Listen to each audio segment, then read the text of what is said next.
Hey guys, it's Keegan. Welcome back to my channel. Today's video is going to be part 2 of a video series that I'm doing on my channel. I'm going to be reading your guys' craziest college stories, funniest college stories. The theme of this part of the video is roommate stories. I have so many good ones. I asked you guys on my Instagram to DM me your craziest, funniest roommate stories, and I have so many good ones. This is actually part 2 to the video because I had so many good ones. Go check out part 1 if you guys want to. This is completely anonymous and I'm just going to be reading your guys' stories. I hope that you guys like it. If you guys are not following me on Instagram, you definitely should go head over and do it. I ask you guys all the time for certain stories, so if you guys want to be in one of these, that's the place to go. I don't know what else to tell you. This one we're starting off with quite I don't even know the word for it, but it's kind of one of those that you're like, kind of one of the most dramatic ones in my opinion. I had a roommate once who took forever to pay her part of the rent and never gave me money for electric bills as promised. In the first week she was living with me, we were picking up money from her ex-roommate. Did I read that right? Okay, I guess I did. While I was there, someone sideswiped my car and I had to get about $5,000 to $6,000 worth of damage fixed. Fast forward about 7 to 8 short weeks, I was done with her living in my apartment, so I asked her to leave. Ooh. What'd she do, girl? It had been a trial run and she wasn't on the lease. I wasn't going to add her either after all of that. She told me that if I tried to evict her, she would call my insurance company and say I was drunk driving and hit my friend's car. That's illegal, right? Like that's not legal. As that never happened, I called her bluff. I researched the state landlord's less tenant laws and typed up an eviction letter. I had it notarized so it was legitimate. Girl, that is, I would not have even thought of getting it notarized. You're on your game. So she broke into my room, stole my insurance card, called my insurance saying that I committed insurance fraud, which is a felony. This girl is psycho and needs to go to jail. I had to go through a whole investigation. Of course, they couldn't find any evidence because she had no friend with damaged car and couldn't back up her crazy lies. So my insurance closed the investigation. I had to go to court, apply for an order of protection, and hire someone to serve her with a notice and have a police officer present her to get this girl out of my apartment, because even after all of this, she wanted to stay. So crazy. Yeah, so crazy. Oh my god. Side note, I work in healthcare and any sort of charge like that could have kept me from my career. Ugh, she was the worst. How did you find this girl? Where did she come from? Like, I've done my fair share of psycho things in my day. I will admit, me in the past, I like to think I'm more mature now, but like me in the past, psycho, not enough to get someone like a felony charge on their account when they didn't commit a felony. Oh my gosh. I'm so sorry that you had to go through that. So my freshman year of undergrad was 10 years ago, so I'm obviously way past college, but I adore your channel. Thank you. Like, actually, that means so much. Thank you so much. My roommate and I met on the admitted students Facebook page, and since our hometowns were only 20 minutes from each other, we decided to meet up several times during the summer to hang out and shop for our dorm room. She was so normal. We became super close friends that summer. So moving comes around and we both get settled and start classes, and she turned out to be the messiest slob I've ever met. Don't they all? She'd go weeks without taking a shower, and there were so many times that she'd wake up late for class and run out the door without brushing her teeth. She never did her laundry. It was awful. So one night around October or so, our RA came around and told us that they were having to shut the water off in our dorm and that we wouldn't have access to showers that night, but they'd be back in the morning. She freaked out, saying she had to take a shower even though it clearly hadn't bothered her before. So she started calling all the guys in her phone who lived in Greek housing. We went to a really small school, so there was only one apartment with 4 bedrooms for 6 Greek organizations on campus. So it's kind of like dorm style Greek housing, if that makes any sense. So that she could go shower there. She made this huge to-do about going over there to shower and such. She gets back from her first shower of the month. Ew. And decides to start texting guys from another fraternity to go over there to apartment and shower. I guess trying to pretend like she hadn't showered already. She literally put baby oil in her hair to make it look like her hair was really dirty and she hadn't had a shower, so she could go over to their apartment and shower. Like, what? Like, I'm sorry, huh? The baby oil might be like a little much if you ask me. My freshman year roommate insisted that we left the heat on 80 and it was like a sauna in there. When I asked her if we could lower it because that's insane, she out of nowhere told me she could go blind in her eye when it gets too cold if you...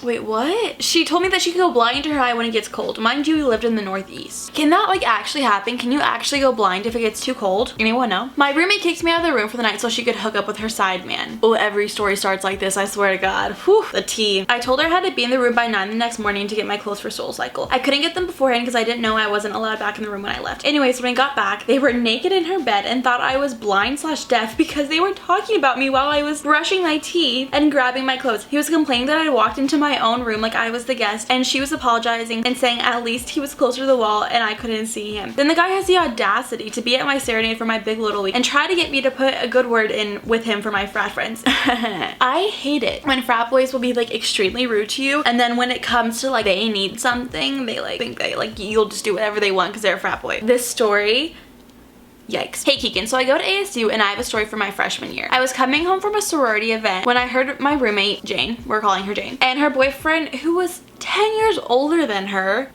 okay, Jane. So they went into the shared bathroom. I didn't really care because people shower with their partners all the time, so it's no big deal. Yeah, no big deal. But I was sitting on the couch in our common room and I hear them start to have super loud shower sex. Literally the loudest sex I've ever heard. She's screaming and moaning and there are so many noises. I was shook at how loud it was. I ran into my room and started playing music to drown it out, but I could still hear it. I feel like you're a really good roommate. I don't know, I just get those vibes from you. I was so annoyed and grossed out about her having sex in our shared bathroom that I ran into my roommate Abby's room. I hope they cleaned it after, if they, yeah. I was like, OMG, Abby, can you hear them? And she was like, OMG, yeah, it's been like 30 minutes of straight moaning. We sat in her room for like 20 more minutes and then it finally stopped. Thank God. It's like 50 minutes, like, whoa. Jane and her BF got out and looked completely normal while Abby and I just stared at her. Her and her BF left and I texted her letting her know that she was too loud for I'm sorry, maybe I'm just like really immature, but reading this just makes me laugh. I texted her letting her know that she was too loud and it made Abby and I super uncomfortable. She and her boyfriend had loud sex a lot, but this was like another level, so we knew we had to say something. Our third roommate, Chloe, shared a wall with Jane and agreed that she could basically hear them having sex all the time. The next day, we were all going to have a conversation about it and Jane goes, I'm sorry you're all uncomfortable with me having sex, but I'm not sorry if you're being loud. I had a good time. Okay, Jane. Then she looks straight at me and goes, for someone who claims to be sexually explorative, and then in parentheses she puts, at the time I was trying to figure out if I was bisexual, close parentheses, I'm surprised that you're acting this way. And then she goes, this is my face, and then she put the skull emoji. I'm actually really angry that she like used you exploring your sexuality against you to like defend herself having loud shower sex. I would just, not really, because like I'm not a confrontational person and I don't even think I know how to punch someone, but I would be angry on the inside, that's for sure. I was shook that she totally dismissed that we didn't want to hear her have shower sex and use my sexuality against me. After that, the conversation, it was awkward all the time. I hate Jane. I don't like Jane anymore. Jane, I hope the shower sex was bad shower sex. My roommate put a note on her Kleenex box in plain sight that read, if you're reading this, you're invading my privacy. Girl, once I had a roommate, let's call her B, and she was insane. Her boyfriend used to come over and drink out of my milk jug, and then he would refill the milk that he drank with water so I wouldn't notice. Milk and water taste completely different, like watery milk.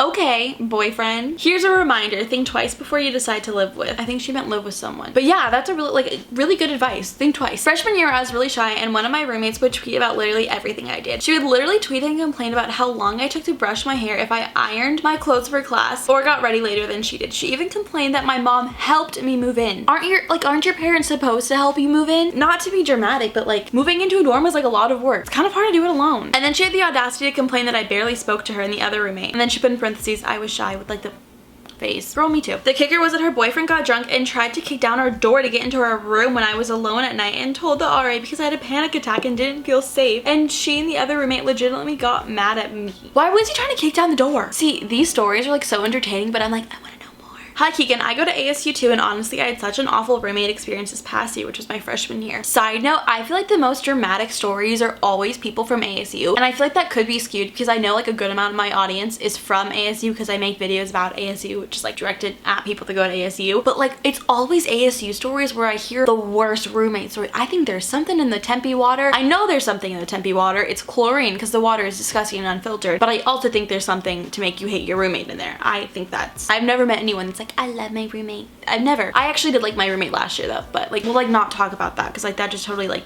disowned my point. I always felt like she was very racist towards me and my boyfriend by making jokes about everything we would say in Spanish or even food I would eat. She even hung a Trump 2020 sign on her side of the room, which is pretty offensive to the Latinx community I associate with. She's also in a sorority, which made me feel very negative towards rushing, so I decided not to do it as a result. But I've come to realize that I would love to rush this fall and that I hopefully won't run into more girls like her. There was a lot of rude things that she would do while I was there, like be rude to my boyfriend, but never hesitate to ask favors from him. She'd throw bathroom trash on my side of the room, leave dirty dishes in our bathroom, and ask me to come home past 12 so she could have a guy over, and the list goes on and on. Unfortunately, I won't be rooming with her again. LOL. I'm so sorry that you had to go through that. That's a really horrible situation to be in, living with someone who believes in the complete opposite of what you believe in, and I'm really happy for you that you're not living with her next year. It's a crazy story, but in a funny way. I study medicine in Europe, and a couple of years ago, a student stole an arm from our anatomy classroom, a real arm, from a cadaver. Of course they were expelled. They took said arm to their dorm room, and I guess, oh my gosh, and I guess they didn't think about this smell. They were on the same day. Who steals a human arm? What? Like, I know people steal like exit signs and they steal like street signs and they steal this and that, but like a human arm, can you imagine? That's like your dad and someone stole a human arm as like a toy to put in their room. Oh my god. Ugh, kind of like makes me feel uncomfy. I'm like, what if someone steals my arm one day? So my first probably month at college, I was on the phone with my lifelong best friend from high school and we were talking about vaginal health, as best friends do. Yeah. And she said something about sleeping without underwear every now and then to let it breathe. And my roommate must have overheard her and liked the idea because the next morning I woke up to a full bush just out. Keep in mind, I have known this girl for a week. I was mortified. I know that people like sleep naked all the time and that's a thing, but when you have a roommate, don't. Especially when you just met them. That's my roommate advice for you for the day. My college freshman roommate was my absolute best friend. I first started seeing red flags when I would go shopping and buy new makeup and she would go and buy the exact same makeup palettes as me and the exact same lipstick color. Also after winter break, I was excited because I just got black drip jeans I've been wanting forever. What does she do? Go out and buy black drip jeans. She seems like she... Can I call you back in like 30 minutes? Yeah. Okay, thanks. Bye. Bye. Oh, that's where I was. That was my friend Desiree. Hey, Desiree. So here's some more red flags. If a guy would ask me on a date, I would always politely go with him and then I would just come back and tell her how it would just never be something. She would then DM the guys I just went on... Wait, what? She would then DM the guys I just went out with and then have them take her out and come back and tell me about how it would never be anything. The other boy thing, I ended up hooking up with this one guy in the soccer team. One weekend later, she DM'd the guy in the soccer team and went to his house to hook up with him. We ended up rushing different sororities and I started making other friends. I'm sorry, but why is she trying to hook up with the same guys you're trying to hook up with? She's trying to be you. It's very obvious she's trying to be you, but like to a level that it's like she wants to have sex with the same guys you're having. My first year of college, I went in blind and my roommates and I didn't get along. I was only there for 2 nights, but the third day I came back to the class and they had moved all my stuff in the hallway. The dressers, the wardrobe, the desks, the clothes, and the bunk bed. How did they fit that through the door? It was awful, but I give them credit for accomplishing it. I love how she said that towards the end. One time I had a roommate. Her and I had gone to high school together and known each other for years, but we were never close. We randomly got assigned to the same room at an apartment complex across the street from my college. Pretty sure she requested me as a roommate because there's no way our interests would have matched. The girl would sing opera music when she would poop. Okay. I thought I was imagining it, but a year after living in the same room, our lease ended. She renewed her lease for that room and I signed a new lease for a solo room in the same apartment. Her new roommate the following year asked me about her and asked if she noticed her singing opera while she pooped, and I started crying laughing because my year-long torture was confirmed to be real and not my imagination. Can you imagine? Someone's in the bathroom and you just hear like, ah, like that's not opera because I cannot sing. Maybe it helps her go. I'm kind of like paranoid. Like one, the people that these girls are talking about is going to watch my videos and be really offended. I am so sorry if I offend you. I don't want to offend you at all. This is gonna be a long story, lol. Well, I met this girl on Facebook and she seemed super cool or whatever, so we decided to all be roommates. We texted and FaceTimed all summer. We met on move-in day and we were really close. We went through sorority recruitment and everything changed. I got pretty upset when I lost my top house, but I was still happy with my other options. She lost her top house and took it out on me. I'm sorry. She said I was only getting top houses back because I was a legacy to one house and because I had glasses, and sororities love inclusion, which didn't make much sense to me, but whatever. No sorority's gonna pick you because you have glasses. I'm sorry.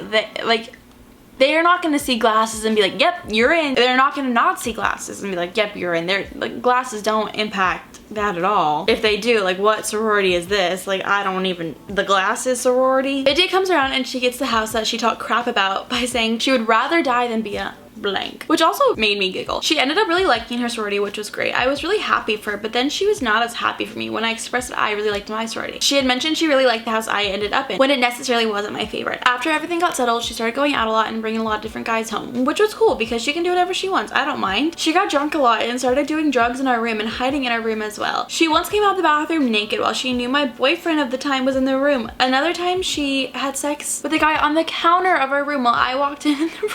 Oh my god. The door literally hit his leg, so I turned around and walked away, and she texted me, can you knock next time? Knock on your own door that you have a key to that you pay money to live in. Okay. I had seen that guy before, so I knew his name was JJ. So one time I walked down the bathroom without my glasses on and I couldn't really see, and I said, hey JJ, and guess what? It wasn't JJ, and the dude was using my toothbrush. The JJ thing really got me. I'm sorry. The guy's probably like, who's JJ? Oh my god, poor JJ. So once I shared a room with my sister and cousin. My cousin was in her early 20s and I think she thought I was asleep and I wasn't. She was on the phone with her boyfriend and they were arguing. She was mad because he gave her an STD that she thought was a UTI from hooking up with a random girl. he gave her an STD. Oh my god. She said that he cheated on her. I figured getting the STD and all. And then he told her that she cheated on him. The boyfriend's accusing her of cheating. Okay. And she told him sending nude photos to my ex-boyfriend isn't the same as hooking up with a random girl and then giving her an STD. This could be a reality TV show. I feel like this would be like on Jersey Shore. And then my detective ass decided to snoop and I found the nudes, LOL. So the nudes were still on the phone. And then 2 days later, her car got broken into and her phone was stolen. And she kept saying my photos and I deadass almost died of laughter because I knew she was referring to the naked ones that had her face in them. LOL, this might sound mean, but I laugh. But she's not a nice person, so I didn't feel bad about laughing. And sometimes I still laugh about it now. Oh my god, I wonder if anyone like used those nude photos against her, because like if her face was in them, like that could ruin her life. Okay, this one is the last one. This one might be my favorite. My freshman year roommate had me cut off all of her hair on the first day of classes during a breakdown. Then she walked to a cute guy's dorm in our building with her hair in her hand to show him. She even dropped some of it on the carpet. You know, I really wish I knew how to respond to that one, but I don't. Why'd she ask you to do it? Why didn't she do it? So many questions. But that was the end of the stories. I hope that you guys enjoyed it. If you haven't seen it, part 1, go check out that one. There's some really funny stories in that one too. If you guys are not following me on Instagram and you guys want to be a part of my next like storytelling video, go follow me on there. I'll post on my story randomly one day when I'm like, hey, like here's the topic of the story, send me them, I'll read them anonymously. Maybe yours will be in here. Thank you to everyone that sent me their stories. They were so chef's kiss. Beautiful. Loved them. And subscribe if you're not already, because I have so many back to school and college videos coming up. I love you guys so much and I'll see you in my next video.